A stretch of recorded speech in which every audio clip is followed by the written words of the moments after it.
Mr. Buffett, my name is Pete Banner from Boulder, Colorado, and I would also like to thank you too for what you bring to the game. I heard your response to the question regarding Coca-Cola. In the annual report a few years back, you described Coca-Cola and Gillette as the two invincibles. With Pepsi as a strong competitor today, do you still continue to view Coca-Cola as the invincible? Additionally, with respect to American Express Company, with last year's financial results at American Express, how do you now view American Express? Yeah, I think the term I used was inevitables, actually, but it's very close to the same thing. I think when I made that statement, I said Coca-Cola and soft drinks or Gillette and blades and razors. I mean, I did not extend them to the entire corporate portfolio, particularly in the case of Gillette, but to the blade and razor business.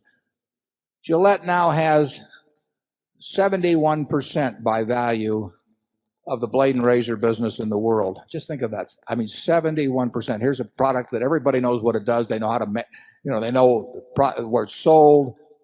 They know that it's a high margin business. I mean, it isn't like the world, or the capitalist world's unaware of the money that could be made if they could knock off Gillette, but they can't knock off Gillette, and it's 71%. And that's a little higher percentage than when I wrote about it. Actually, Coca-Cola's worldwide market share is a little higher now than it was when I wrote that 5 years ago. And I would say that 5 or 10 years from now, I would be amazed if Gillette or Coca-Cola have lost market share in their respective fields. Coca-Cola sells half, roughly, of the soft drinks in the world, and soft drink consumption per capita goes up basically every year, and the per capitas go up. I mean, the capitas go up every year also. So you get these gains. Maybe they're 3% or 5% in units or 4%. It was 5% in the first quarter, but it was poorer than that. I think it was 3% last year. But when you have half the world, and the world's population is growing at a little under 2%, and you're getting 3 or 4% from something that's as pervasive as soft drinks, you're doing all right. And it was crazy, in my view, for people to think that earnings can grow 15 or 18% a year in a business where you have half the world's business, and units are going to grow fine, but they're not going to grow anything like 15 or 12% or 10%. The Coca-Cola business has done fine.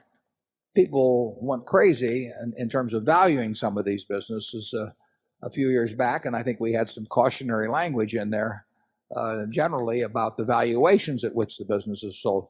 But the business is 71% in blades and razors.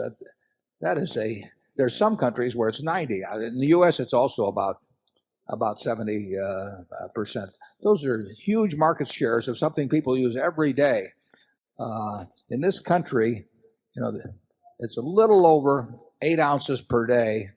Actually more like 9.5 ounces per day for every man, woman, and child in the United States out of the 64 ounces they drink. Well, you're not going to have galloping percentage increases from that arena, but the company's made basically good progress. People got carried away from the stock, and I would argue that they may have gotten encouraged a little bit too much by not only Wall Street but even by company pronouncements in terms of possibly attainable gains. There aren't large companies. There may be one someplace somehow very large now that will grow at 15 or 18% a year, but it just isn't in the cards in the world, and we don't want anybody to think Berkshire could do that either, because we can't do it from a very large base. The world doesn't allow that, but it does allow making reasonable progress, and certainly Coke and Gillette in those areas where I said they were inevitable have done very well. They haven't. Gillette has not done as well with acquisitions, as is clear. I mean, the Gillette acquisition of Duracell resulted in giving 20-odd% of the business for another business, and that business has not done nearly as well as either the management or the investment bankers thought it was going to do at the time the deal was made. Charlie? Well, I would say regarding that last instance that that's the normal result. When you try and you've got a wonderful business and you issue shares in it to buy another business, I say at least 2 times out of 3, it's a terrible idea. Well, Geico is a great example. Geico is a wonderful business. Absolutely wonderful. It gets more wonderful by the day. It has the world's best manager, Tony Nicely, running it. Geico, in the last 20 years, went into at least 3 other insurance businesses I can think of. They went into Resolute Insurance, which was a reinsurance operation, started in the mid-'80s. It was a disaster. They went into 2 others, Southern something or other, and another one that started with an M. I don't know why in the hell they would go into them. I mean, they had a great insurance business, and there aren't that many great insurance businesses, and neither one of those amounted to anything. I think they sold them off at some point.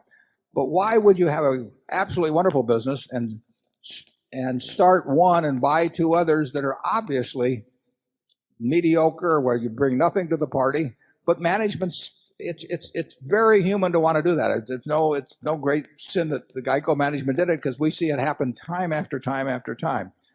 I can tell you this: Charlie and I have no urges like that. I mean, we want to buy easy things. We do not have to prove our manhood by doing something terribly difficult. And I think a lot of managements feel that necessity. They've got a wonderful business. The cigarette companies did that. Cigarette companies had these great businesses, and it irritated them that they liked to think they were business geniuses, and so they would go out and buy other things, and those other businesses generally did not do that well. Now, I'm not saying they should have been in the cigarette business in the first place, but they were not business geniuses because they got to make a lot of money selling an addictive product. That did not make them business geniuses, and so they wanted to prove it other ways, and they bought businesses and fell on their face in many cases. Charlie, do you have any more to add on cigarette company? No, but I think a lot of people rise to the top in publicly held corporations who come up in sales or engineering or drug development or what have you. And it's natural to assume once you're sitting in the top chair that now you know pretty much everything, or at least how to get wisdom out of this wonderful staff and all these outside advisors that are now available to you. And so I think it's very natural that perfectly terrible acquisition decisions get made, I'd say more often than not. There you 6.